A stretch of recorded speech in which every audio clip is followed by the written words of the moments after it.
Good evening and welcome to the Tide Academy Data and Information Community Meeting. This is part 2. The first meeting was held on Tuesday, January 13th. My name is Crystal Leach. I'm the superintendent of Sequoia Union High School District. Tonight, we will be continuing. Can somebody advance my next slide, please? Thank you. Welcome and purpose of tonight's meeting. Again, we are sharing further data reflecting questions asked in December, present our next steps, and provide an opportunity to share your written input. Oh, my apologies. One second.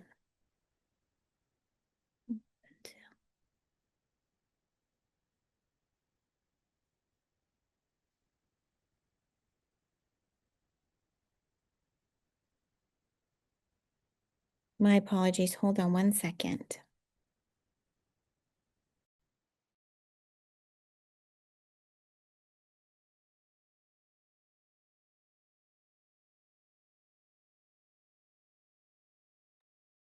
Okay, here we go.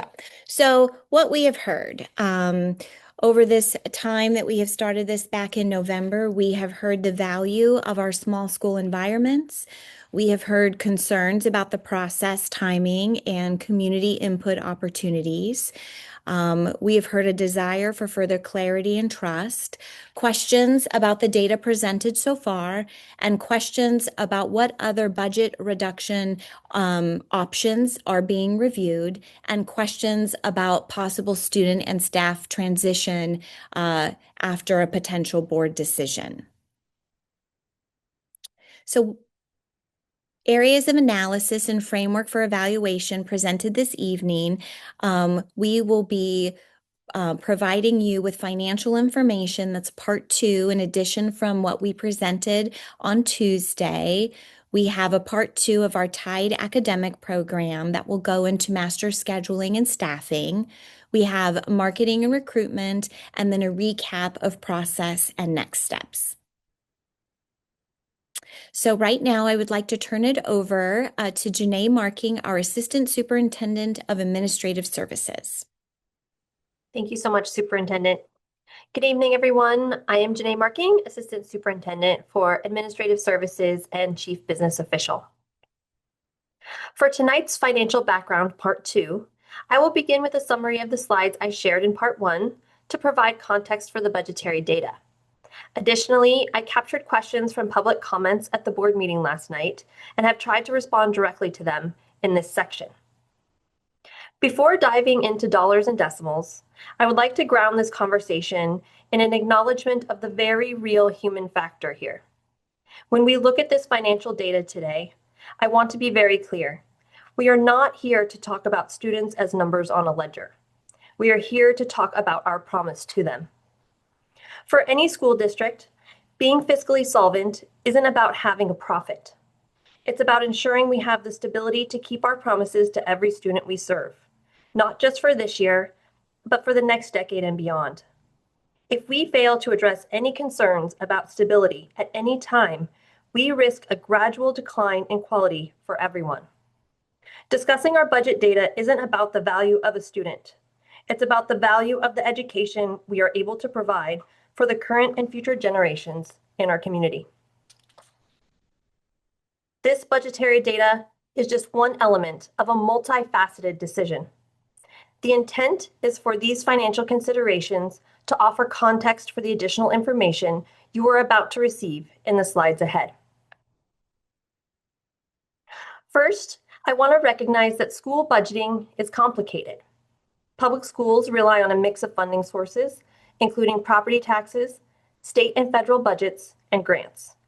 And those sources can and do fluctuate. In addition, school foundations raise funds that provide important support, but the amount varies by school and from year to year.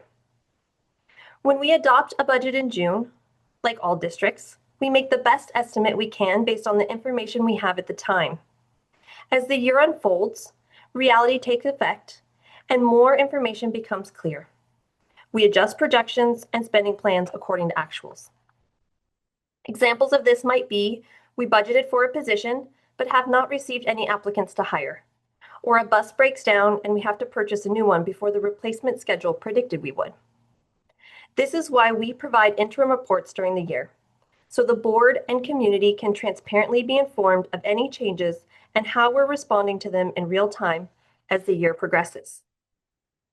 At a high level, districts are constantly reviewing and discussing expenditures because, unlike a business or even many households, it is nearly impossible for a district to generate more stable, ongoing revenues. This is a primary difference in how public school budgeting doesn't work the same way as budgeting in a typical business. The last bullet here is our segue to the next slide. By law, school boards have a responsibility to ensure the district is fiscally solvent. The primary reference to a district's obligation to maintain fiscal health is Assembly Bill 1200, or AB 1200. It was passed in 1991 and serves as the state's fiscal safety net for school districts. This is robust legislation that provides for many requirements, including timely interim reports, disclosure of negotiated agreements, the role of the county office in oversight, and the process for receivership in the case of districts that are not able to meet their financial obligations. AB 1200 is clear. A school board's responsibility for managing expenditures is not just administrative. It is a fiduciary duty. The board is legally and ethically responsible for ensuring that public funds are spent prudently and in alignment with the district's goals. This table is a look at the district's multi-year budget projection, which includes the current year, 2025-26, as well as the two subsequent years, 2026-27 and 2027-28. This is the exact table that was presented a month ago in December as part of the first interim report. It includes actuals for the current year through October 31st and updated projections through June 30th based on any known changes since budget adoption. For a more detailed review of the first interim report, please refer back to the presentation that was provided to the board on December 10th. You can see, based on the calculations in the excess deficit line across the middle of the table, for the current year, the projected operating deficit is $6.1 million. In 26-27, we project a deficit of $3.2 million. In 27-28, we project a small surplus of $2.1 million. Based on this snapshot, our reserve levels are estimated above 8% in all years, which is per our board policy.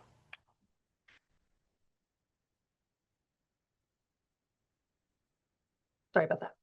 Also presented in December, this three-year outlook does not yet include the recent negotiated salary increase, nor does it assume any salary increases going forward.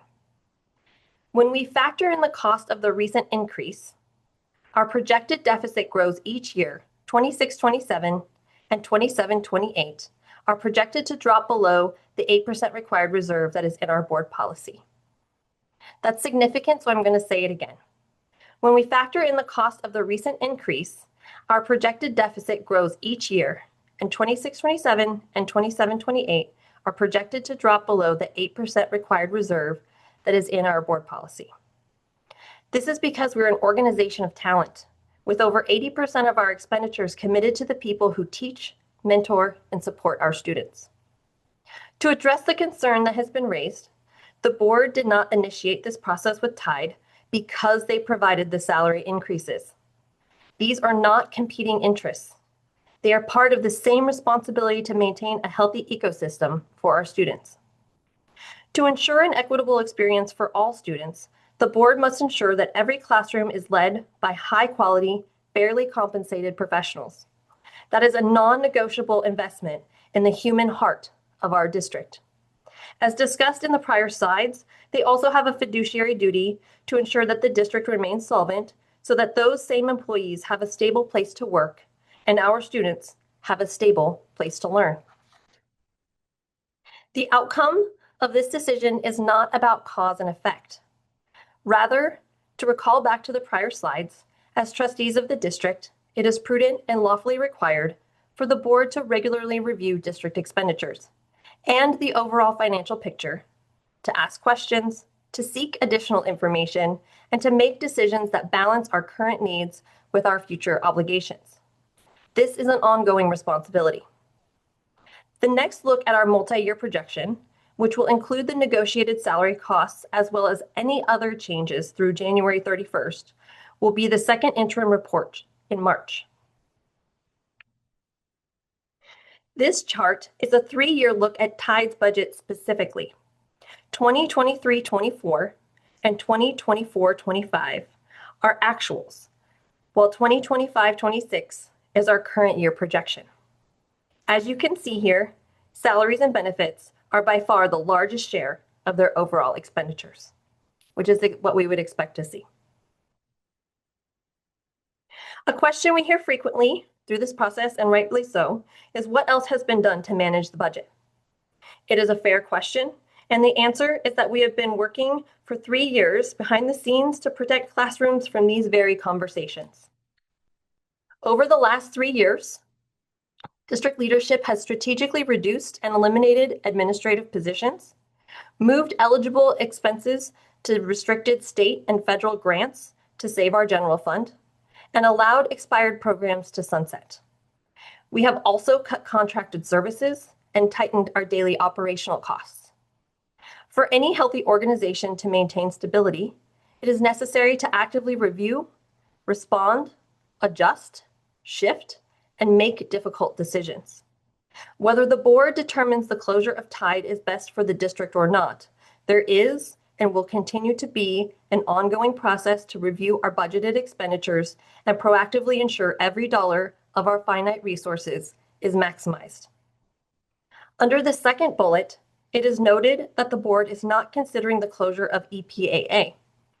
This is because EPAA is a charter school, and there are different considerations and a completely separate process that determines their ongoing operation. As you can see here, nor is the board intending to freeze compensation or issue a widespread reduction in force resolution across the district this spring. The board also has to consider the utilization versus capacity of our schools because our facility obligations are inelastic.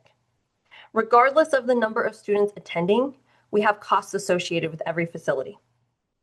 When a school district faces facility underutilization, the board's responsibility shifts from growth management to strategic asset stewardship.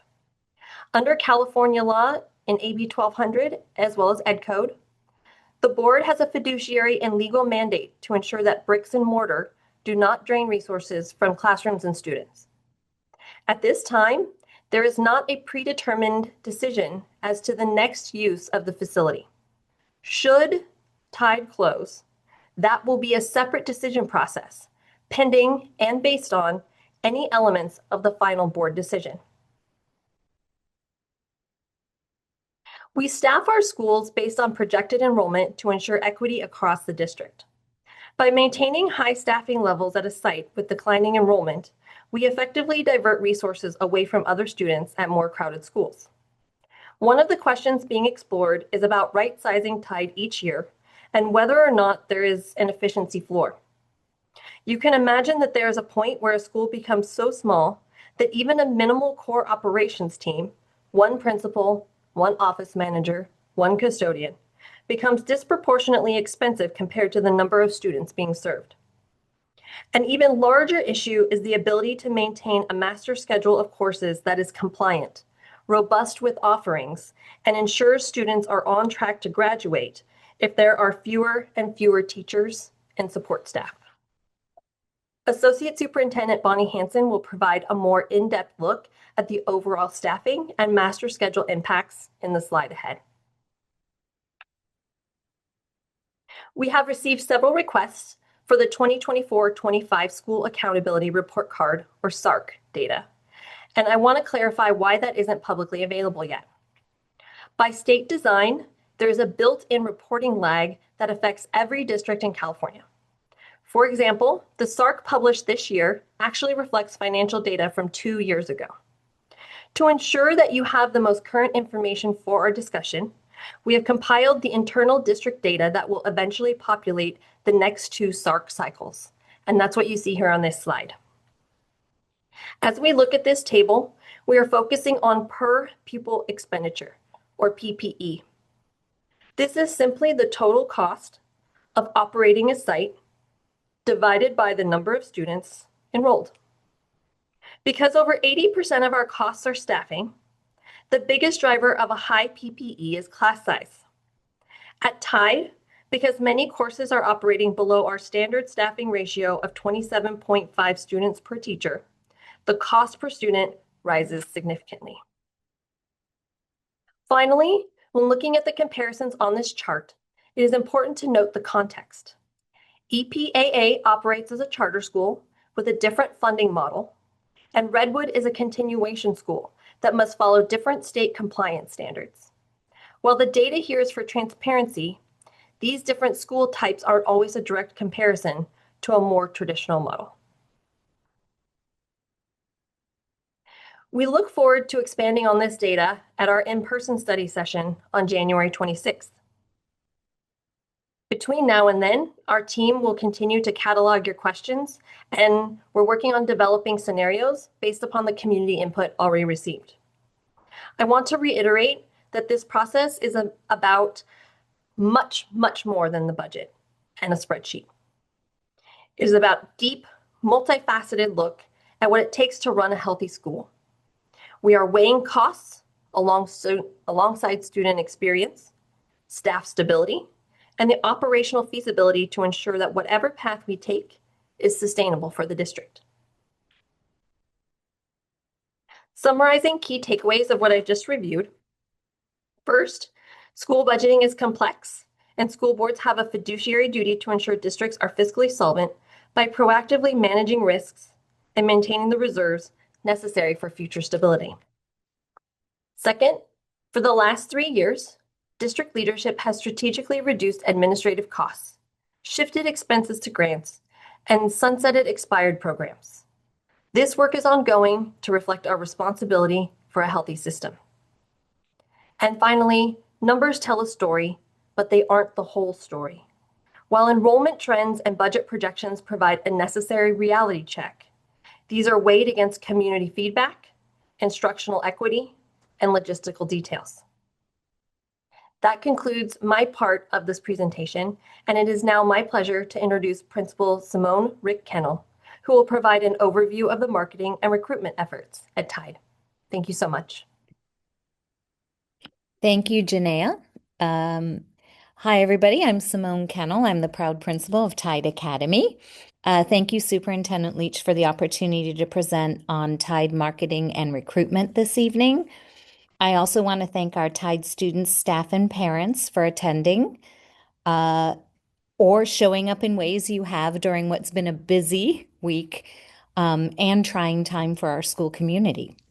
So I am going to share information about marketing and recruitment at Tide. You can see some of our materials and photos at events on this slide. And what I'd like to begin with is start with some background, right? That kind of lays out a timeline of where we were and where we progressed to get to where we are now. So as you can see, Tide opened in 2019, clearly, and with previous administration and change in principals and superintendents, I don't have much knowledge around that. But what I can tell you is when I did take the helm at Tide in summer 2021, we were returning from COVID. So as you can see there from the notes, we were limited to very virtual or select outdoor events. And we really did focus a lot while we were recruiting. We had to focus on what our program was, our systems, and incorporate a lot of foundational procedures. Then you can see 22, 23, things opened up. We were able to do more in person. We launched our in-person shadow program, which we were not able to do the prior year. We're able to host in-person events. It also timed with the school's first Western Association of Schools and Colleges accreditation. So it was a really good opportunity to solicit much stakeholder input for what programs, what vision, what interest there was at Tide. And so that was a big process that entire year. It was also the year Tide had its first graduating class. And we increased events. Like that was a year we increased our March celebration of learning at most schools, known as an open house, so that once families had received open enrollment requests to Tide, they could come to our celebration of learning because we knew they still had many choices they were weighing among other schools, whether our big schools, private or charter, before they actually start school the following August. A big turnaround year for us was 2023-24. Given enrollment had been a struggle, we really listened to input and revamped the recruitment program. We increased the amount of periods I could partner with a recruitment coordinator to 2 release periods because it was a lot of work to overhaul the program. We revamped all of our marketing and recruitment materials and processes. And what we saw that year, that the increased efforts really paid off as far as the number of open enrollment requests that we got, because they did increase by 64%. We also had stats on a first graduating class. And that does make a difference when you are a school and you are trying to prove yourselves that you have, graduates with successful outcomes. We had implemented our full shadowing program. We expanded dates due to the demand. So we filled the dates we put out there, and then we had to add more dates. And then we also realized, because the way it works, and I'll get into this a little bit more, open enrollment period for our district, which actually the district did move back, I forget what year, to start October 15th versus November 15th. So the period goes from October 15th through February 1st. And what we had realized from the prior 2 years was that after families had submitted open enrollment requests to select Tide, we knew that they were still probably applying to many of the private or charter schools in our area, right? Because there are a lot of small schools. And so we know they still had choices to make. So we decided to add a February event. It happened to be leap year that year. So we did a Take the Leap event, and we invited all the families that got open enrollment transfer requests to Tide to come to that event so that we could really showcase what we had to offer before they were going to get private school acceptances or make their decision. So just wanted to highlight that year was a really pivotal year for enhancing our marketing and recruitment efforts. And then from then on, you can see we maintained last year the number of open enrollment requests, which netted higher enrollment for 25-26. We sustained our full shadow program offerings, and we hosted our first separate special education information night. Because we found that families had more detailed questions, and we really wanted to be responsive to that. And then brings us to this year. So since we've revamped and remarketed and have our graduating class data, we do have a current freshman class right now is our largest cohort, and we got 4 transfers the start of this semester. We do have high interest of prospective students and partner schools to date. We have had that. There is increased community familiarity and positive recognition of Tide. And as we know, the potential closure has significantly disrupted that momentum. That is in relation to open enrollment requests. So I'm going to get into a little bit more as to what happens after those requests come in. Okay, so speaking of that, here are some of the dynamics we have learned over the last several years. Of course, we've addressed the multiple changes in site and district leadership. The site leadership has been consistent for the last 4 years with me as the principal, and been very fortunate to have 2 wonderful vice principals as well. The overall enrollment decline is clearly something we saw in the demographer report and something that is happening throughout our attendance boundary. We clearly were interrupted. Not many small schools start and then get hit by a pandemic none of us expected, and then you have to regroup, and things, take some time to recover from. There's also visibility of small public schools. And what I mean by that is we're unique. It's unique that the Sequoia Union High School District has a small public school. There are not many small public schools that take open enrollment and are open to everybody, right? If you look across the state or in the area, they may be a magnet where there is some form of application process. So kind of a unicorn. Again, we went over when we had our first set of graduation, and we also do have a number of small charter and private high schools that serve students within our district attendance boundaries. Many of those are within our more immediate attendance area. So as I alluded to, what happens after we get our open enrollment requests, which were close to 90 over the last 2 years, there is attrition from that, right? Because people do have choices. Our location, transportation desert, yes and no. We are dependent on SUHSD transportation and are grateful for that. There is a Marsh Road shuttle to Caltrain, not always reliable, but it is there. And, I say we're kind of off the beaten path a little bit. It's industrial, right? Now we have residential across the street, but largely industrial. Just an overview of the components of our strategy. So outlining communication efforts, events, and our materials and assets. I'm not going to read all of the bullet points.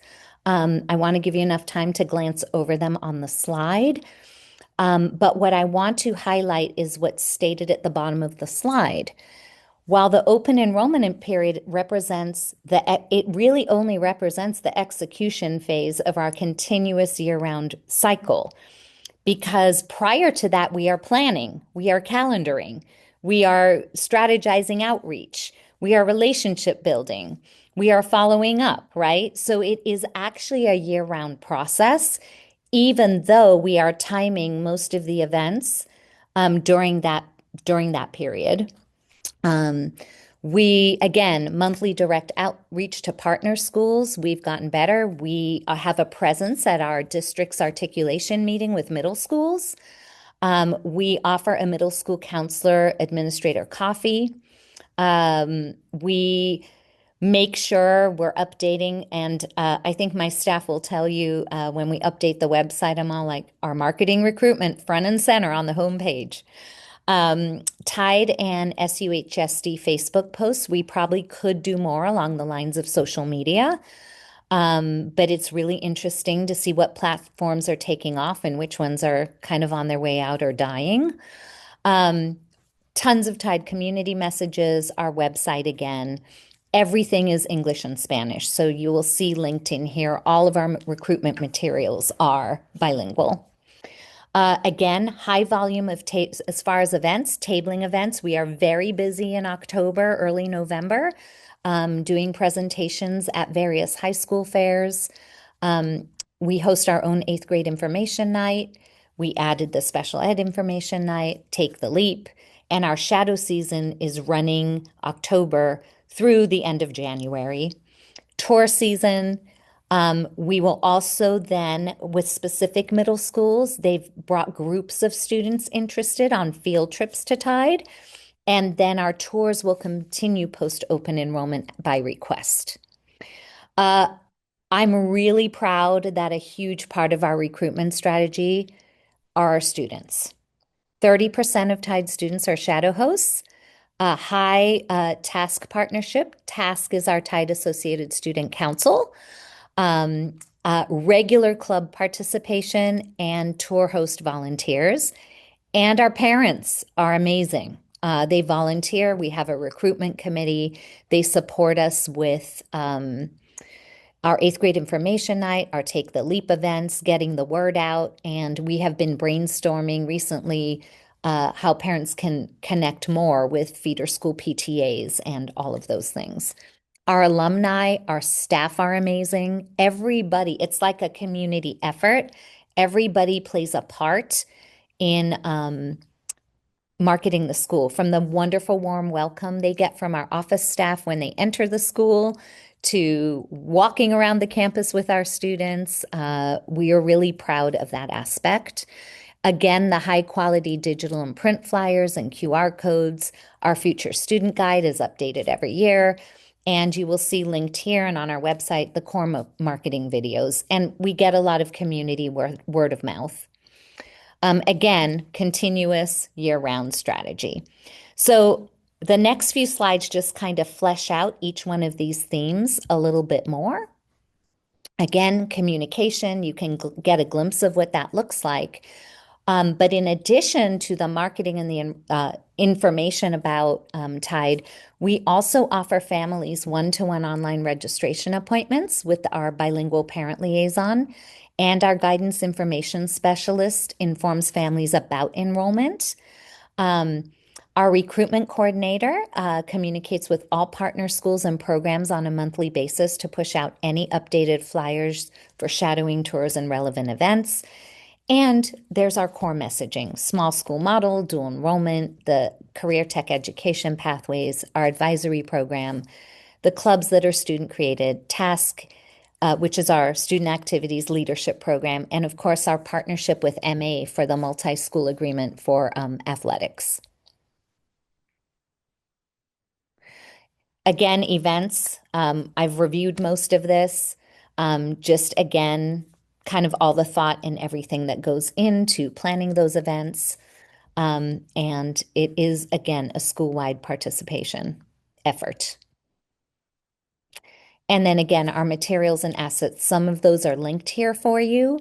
They are professionally designed. The district has supported us to work with Volair to create the videos that you see linked here that are our recruitment videos. We did update our video, I think, in 2024. We have QR codes that direct families to additional resources. And then again, our website is a hub.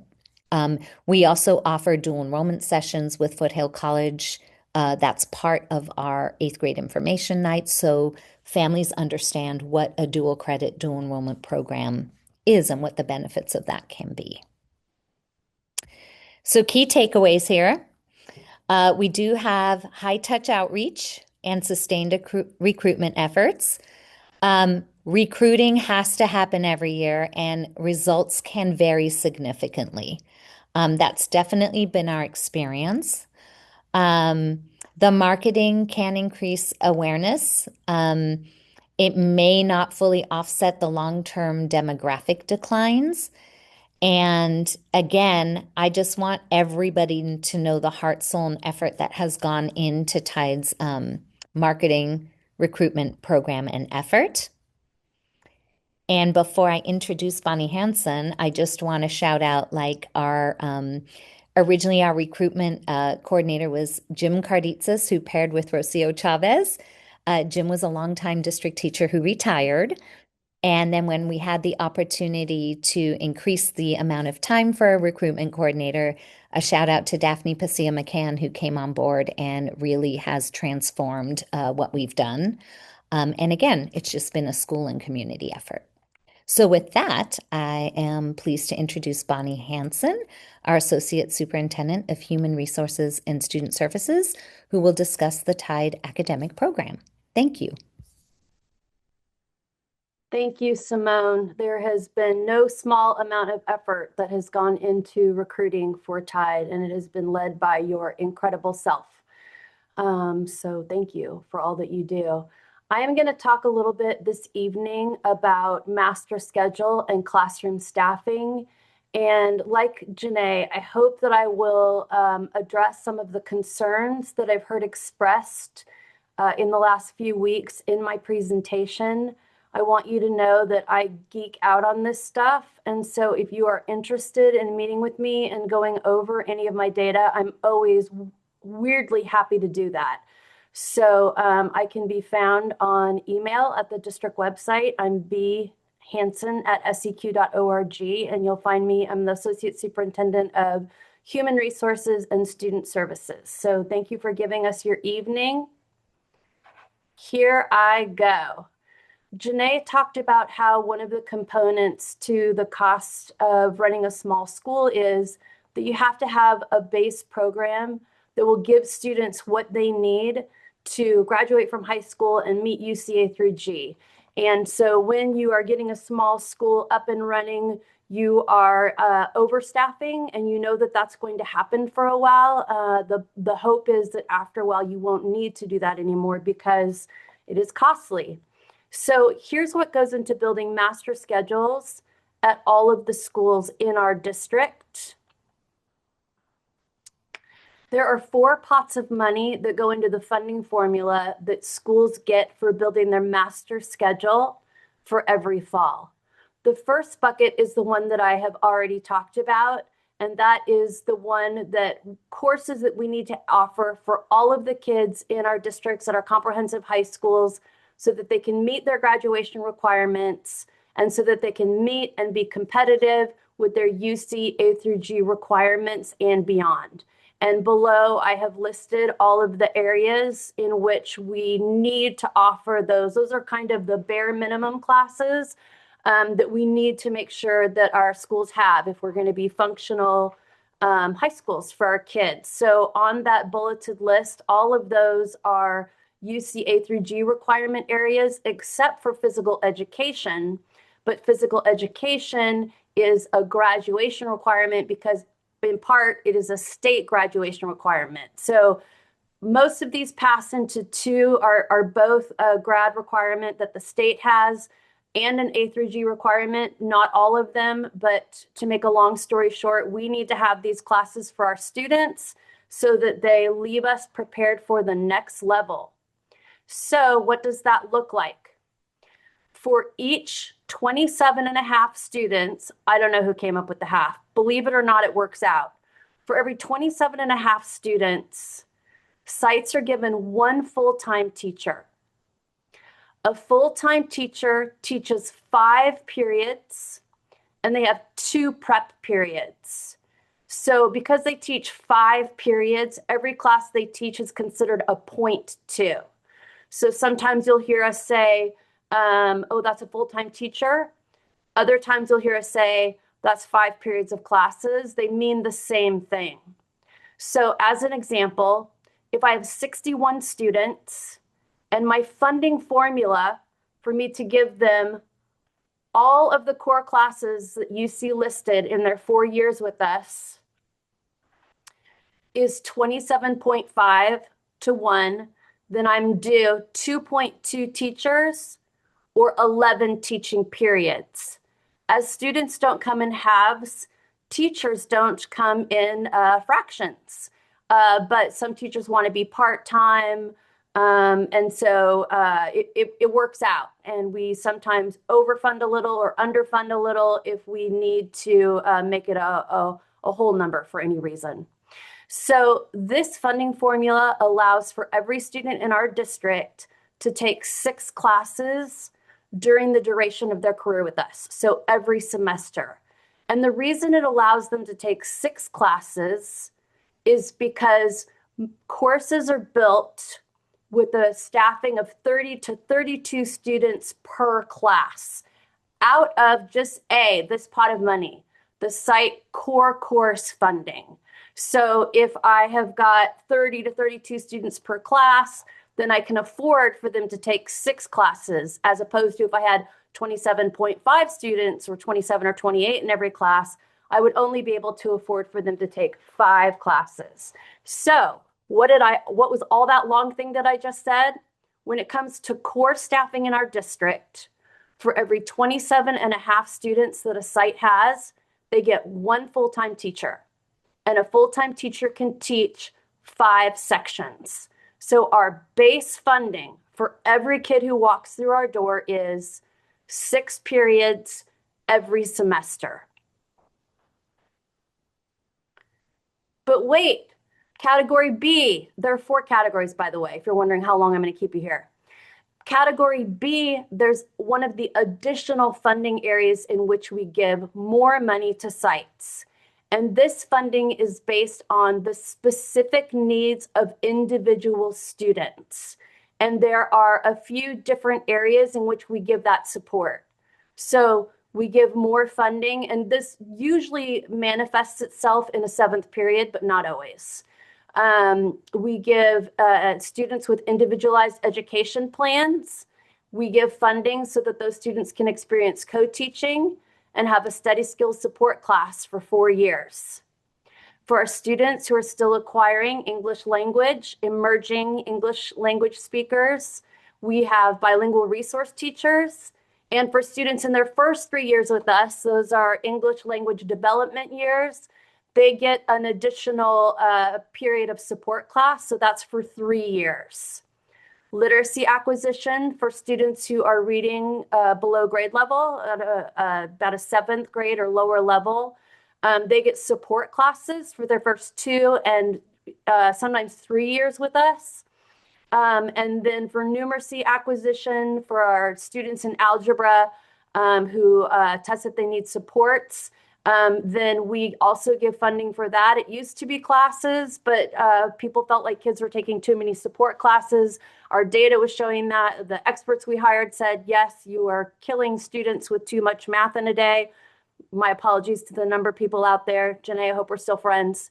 You too, Crystal. But what we did was we said, you don't have to take 2 periods of algebra. Your site can look at other research-backed practices that help to move student performance. And they did many different things with that. Tide in particular put that money towards our advisories so students could all get help in a small setting. But other sites have done things like push-in models, have another teacher in the room, pull-out models, have somebody who has release periods to track student progress. Lots of really good ideas. But anyways, those are extra funding. That is above and beyond the core funding that we give. Again, this is category B. It's individual student support funding. And like all of our other schools, Tide gets this funding. I'm going to show you how they've used theirs in a few minutes. Category C, this is funding that we give for programs that we believe and that our data shows makes a difference for students. These funds are not based on the number of students who need them at the sites. They're based on making sure we have the program available at each site in our district. So, for instance, one of the things that we give is advancement via individual determination sections. So it's a program that lets mostly first-gen students going to college, but not all, have an additional period and a teacher who's with them for 4 years to kind of walk them through not just things like study habits, but also the college application process and figuring out where they might want to go and how to get there. So for each of our comprehensive sites, we give a 1.2 FTE towards that. So that's 6 sections. And for instance, I'll give you an example. Woodside High, which is the smallest of the 4 big comprehensive high schools in our district, they have 1,709 students. If you divide 1,709 students by 6 sections, it means for every 284 students, they are getting a 0.2 or 1 section of AVID.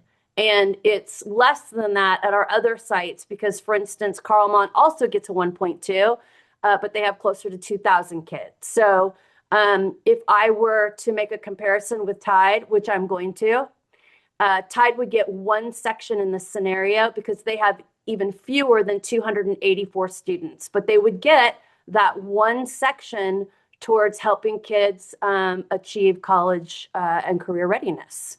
Career technical education, same thing. For this one, I use Sequoia because they're the smallest school in our district that is receiving the largest amount of money.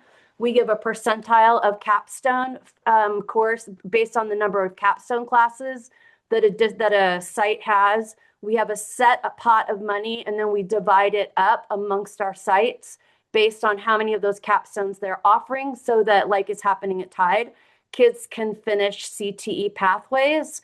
So at Sequoia, they are getting 1.2 or 6 sections for 1,854 students. So basically, for every 309 students, they're getting 1 section of additional funding for CTE. So were I to make an equivalent for Tide, it would be a 0.2 because they have fewer than 309 students, but they would get that CTE money to use as they saw fit.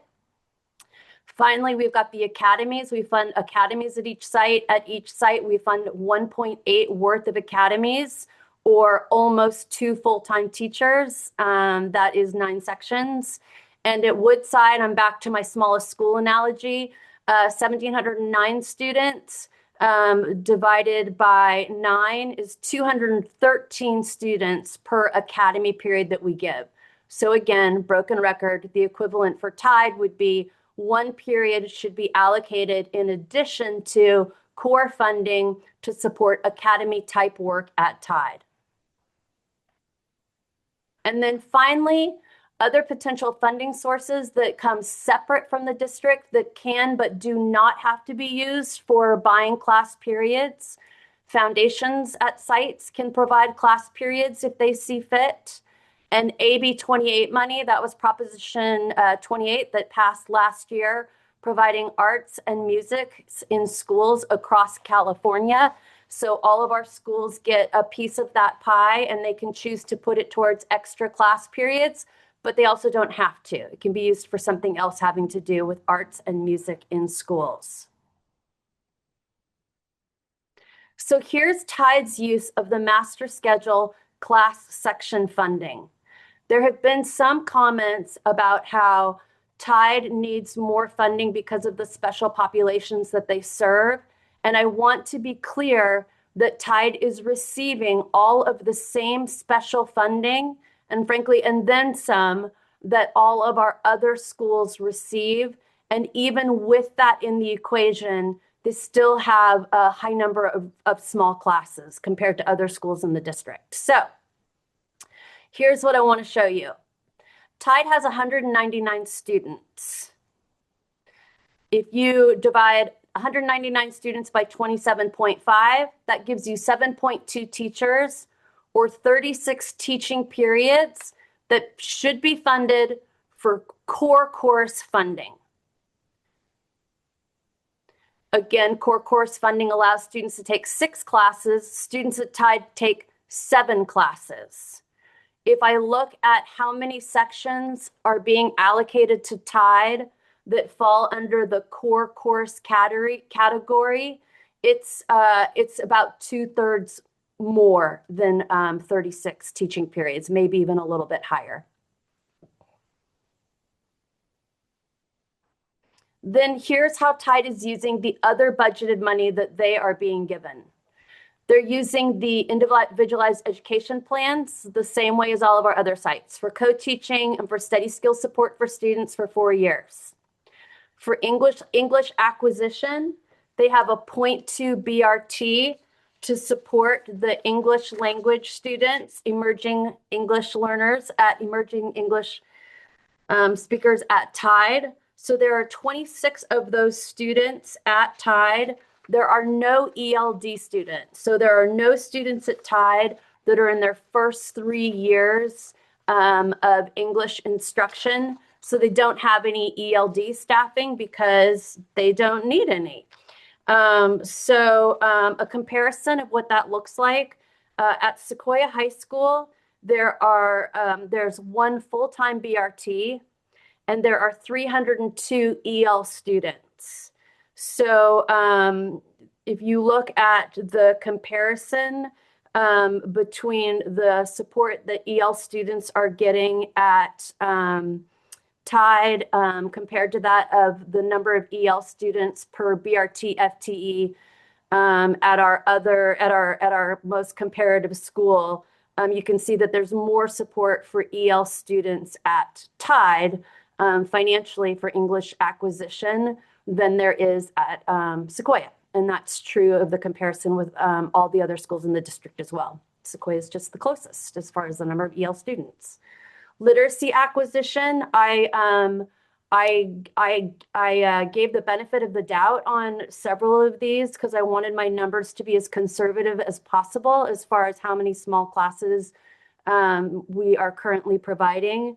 So at Tide, there are 13 ninth graders who qualified to have a reading support class. There are 12 students who didn't test. So normally that would be a 0.2, but just benefit of the doubt, we made it a 0.4. Okay, so and we said that 0.4 is for advisory, and in addition to that, there's the 0.2 reading specialist. So really, that could be overstaffed by a 0.6 as far as the need to compare to what Tide is receiving. But we have enough students that didn't test that I wanted to give the benefit of the doubt. They, of course, didn't test because Tide uses that money and puts it toward their advisories and students, as with math, get the reading support in their advisories. And so with numeracy, there were 12 students, and 10th grade, there were nine students who might qualify. So that's another part of that extra 0.4. And then for numeracy, there were 12 students who tested as needing it, another 24 who didn't test. So I assumed they would all need it, even though they would all not. And so I gave it a 0.4 for numeracy that would be part of the staffing formula that Tide gets to build their master schedule. And of course, Tide put that towards advisories, which is great. Tide's use of advancement of AVID funds, 0.2 towards Nucleus. They use their 0.2 for CTE for Nucleus, and they've used their Academy's 0.2 to fund Nucleus. Advisory and Nucleus are interchangeable, forgive me. And then Tide is not using any foundation money for extra sections. They're using it for other worthwhile endeavors. And then they're using their Proposition 28 money. They chose to not use it to fund a class. They are also using that for supporting arts by having extra help in the room. So then what I want to do is show the audience the classes that are currently at Tide that have 22 or fewer students. Remember that the ratio for core staffing is 27.5 to 1. The classes that I am going to show you are the classes that are not being funded by category D, C, or B. So they're not support classes. They're not the nucleus that you're putting, the sections that you're putting for nucleus. I took out some of the very small nucleus classes to account for that, where you were using those funds. So this is fully staffed Tide, extra funds provided as they should be for students who need them for support and for programs. All of those aside, all of those already accounted for and taken care of as they should be. These are the additional sections at Tide that are really small, and they're small for good reasons, because we want all of our students to have access to comprehensive programs so that they can be call it high school graduates and go on to their next goal in life, be that university or CTE workforce job. But here's what that means.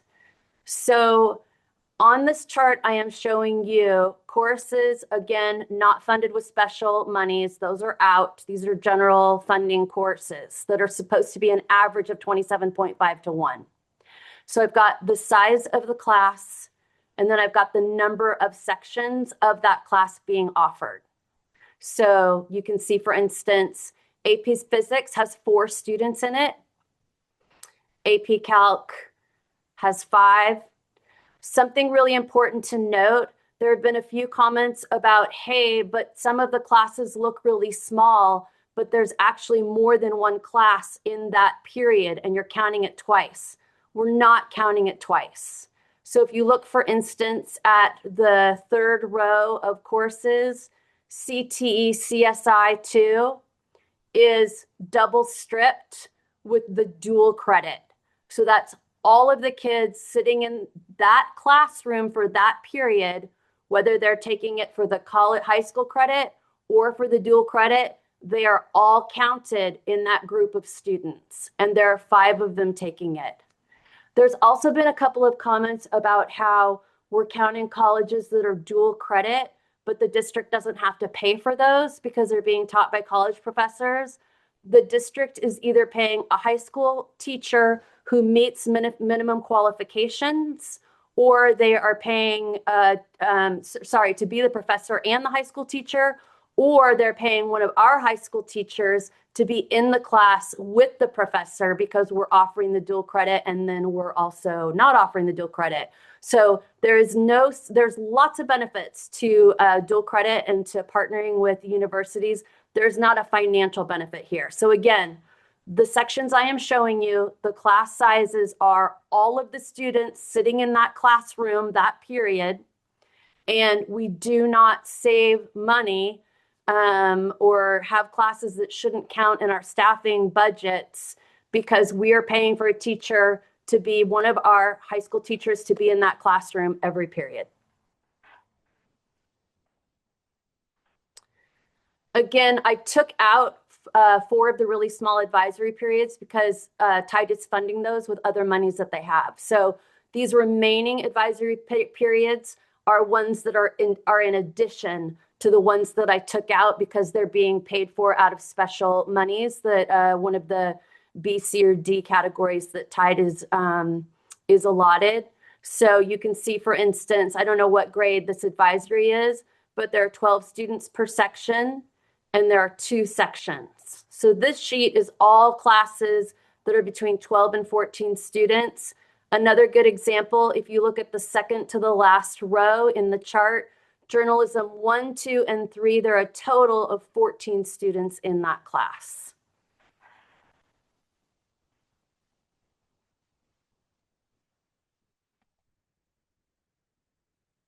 This is 15 to 18 students. I'm not going all the way up to 27.5 to 1. I am only showing you classes with 22 or fewer students. So that's 22 or fewer students, not funded by special funding. They're supposed to be part of the 27.5 to 1 ratio. And of course, there are classes that are going to be slightly larger and slightly smaller, but not like this. Not like this for it to match up with our district funding for schools. I don't think I need to say anything about this page. Again, note the number of sections on the right. So each of those numbers are not just representing one class. They're representing, for instance, English 2 has got 3 sections with 18 students in it. And this is my last slide for 25-26. These are the sections with 19 to 22 students.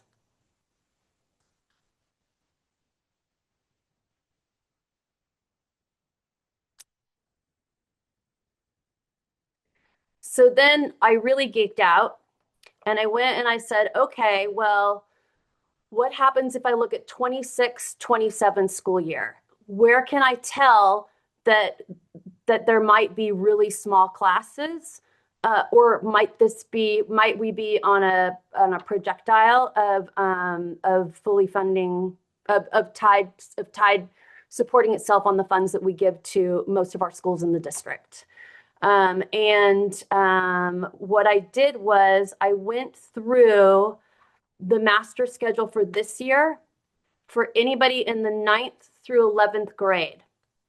So I didn't look at seniors because they will be on to even bigger and better things next year. But I looked at our current 9th through 10th grade, 9th through 11th, and I said, what classes do I know these students are going to need based on what they're in this year, next year? So when they are 10th through 12th graders.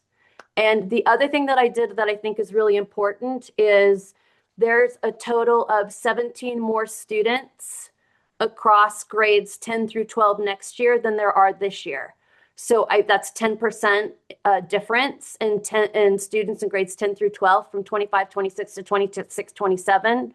So I added in the electives an additional student. So for instance, this year in Digital Photo Yearbook, there are actually 5 students in that class. So I assumed next year 6 students would decide to take that class because there's a 10%. It's a little higher than 10%. It's 20%. But anyways, in this case, again, kids don't come in halves. So I did in my figuring give increases based on a percentile higher of kids. So when I looked at at chemistry, and I said, okay, I'm going to assume all of these kids who are in grades 9 through 11 this year are going to take physics next year. And I don't know if they're going to take AP physics or if they're going to take physics. So I looked at the numbers from this year of who took the breakdown in those classes, and I allotted accordingly. So I could be wrong. It could be that 3 kids will decide not to take physics at all. It could be, but this is the max number of kids who would be in some sort of physics.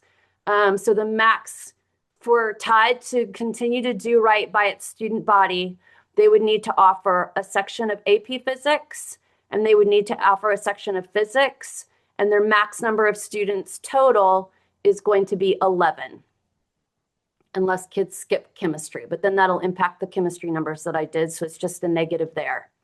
Psychology, this year 9 kids signed up for it, and so since that's an elective, not a trajectory like chemistry or even take physics, I said 10 kids will want to take that.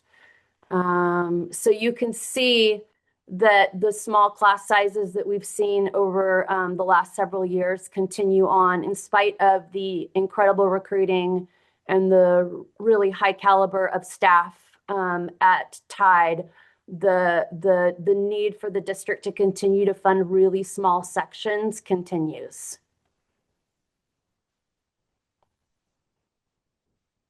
I didn't try and do this for class sizes like English and social studies, because part of the reason that a lot of the classes at Tide are so small is because they need to give full schedules to most of their staff, not all of them, some want part-time, but the majority of them want full-time positions. And so you end up, for instance, with really small classes. If you need teachers to have credentials in the areas in which they teach. And let's say that I have got 14 sections of US history that are just full to the gills. I can't remember how many sections I said. 12 sections of US history. They're super full to the gills, okay? So I need and I need all my other history classes are even. I've got 3 additional sections of teacher if I can't find a full-time teacher, right? Because I'm going to be 5, 10, 15. I've got 1 teacher with only 2 US history classes, if you follow me. So I've got to give that teacher 3 other classes, which is awesome for us because they're a really good teacher, and our kids will get to have them in a smaller class setting. But it creates smaller classes that really are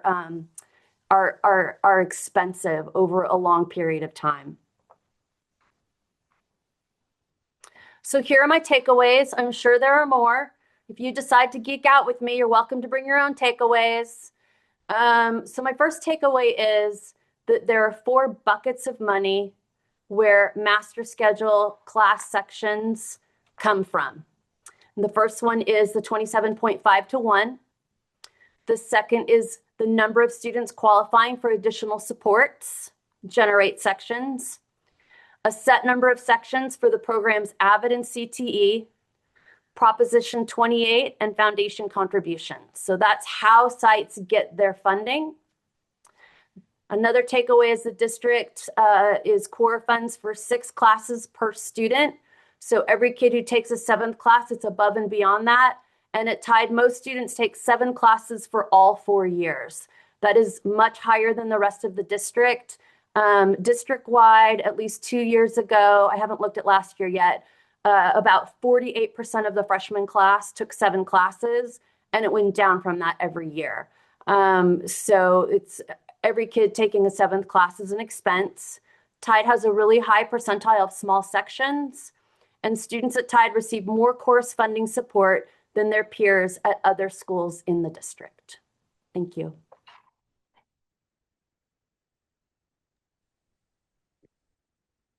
Thank you, Bonnie. Thank you to our presenters tonight. I know that that was a considerable amount of information, especially around the master schedule and how the district allocates staffing for Tide and then throughout our other school sites. So again, I welcome, as you digest this and you potentially watch it again, it should be posted tomorrow. If you have any questions, I do encourage you to reach out to Ms. Hanson for that. So what happens next? January 26th, we do have a board study session. This board study session looks different than our normal board meetings. It's an opportunity for the board and added staff, even beyond cabinet, to come together, digest data, answer questions, and dialogue.